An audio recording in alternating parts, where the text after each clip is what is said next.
Roy, thanks for chatting with Livewire Markets today. It's been a pretty wild journey over the last 22 months for fixed income. Can you just talk to how the landscape has changed over that period? It's great for a fixed income investor to finally have some yield or income in our portfolios. I suppose now with the RBA some 4% and a bit higher than where it was 22 months ago, it's provided an environment for us which gives us a lot more income. I didn't expect cash rates to be this high, and I think that's probably in some ways a reflection of how the central bank was a bit slow in tightening interest rates when inflation was running at its peak. What does it mean from here? Obviously it's a great opportunity for us with rates so high and 10-year bonds close to 5%.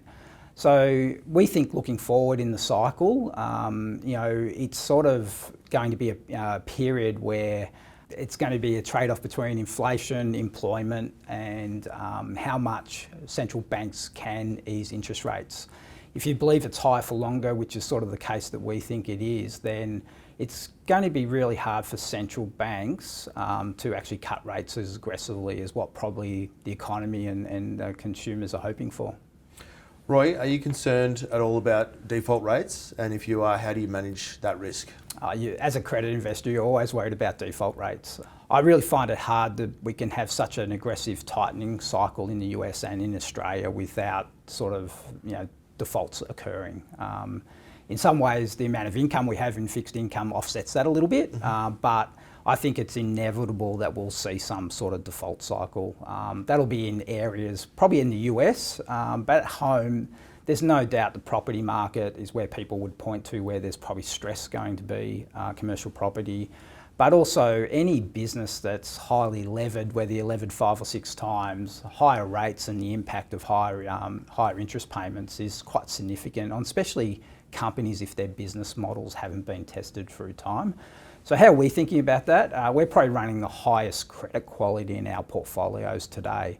If I think about the sort of where we stand from investment grade versus high yield credit, we're running the biggest amount of investment grade credit we ever have and the smallest amount of high yield.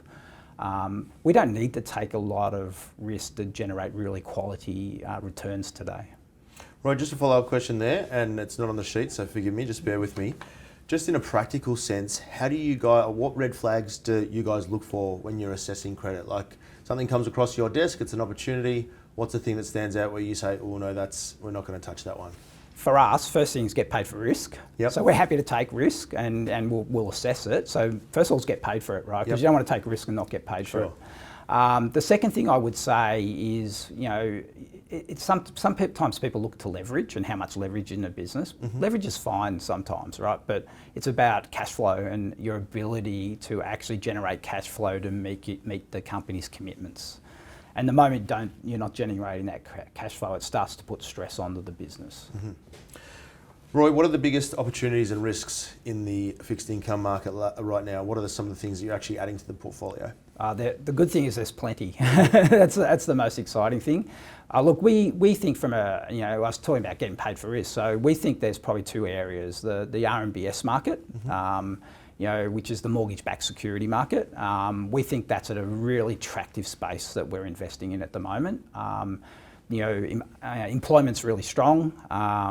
We expected to be a bit more stress from a rise in arrears, and that hasn't really occurred. Property prices has held up tremendously well, even better than our expected, and they've been rising. So for us, that's one area. The other part of the market that I really do like is, and we're talking about being up the credit curve and higher quality, I like buying subordinated debt from, and that's tier 2 securities in major bank or insurance companies. So you're talking sort of BBB+ type credit rating, and you sort of can generate a 7 to sort of 7.5% return in that part of the marketplace, which is, on a 5 or 10 year security looks extremely attractive. And if I compare that to equities, you sort of look at that and you go, well, over the last 10 years, ASX 200 has generated an average return of 7.1%. Yeah. If I can get sort of 7 to 7.5 investment grade credit across that sort of landscape, it looks pretty attractive at the moment.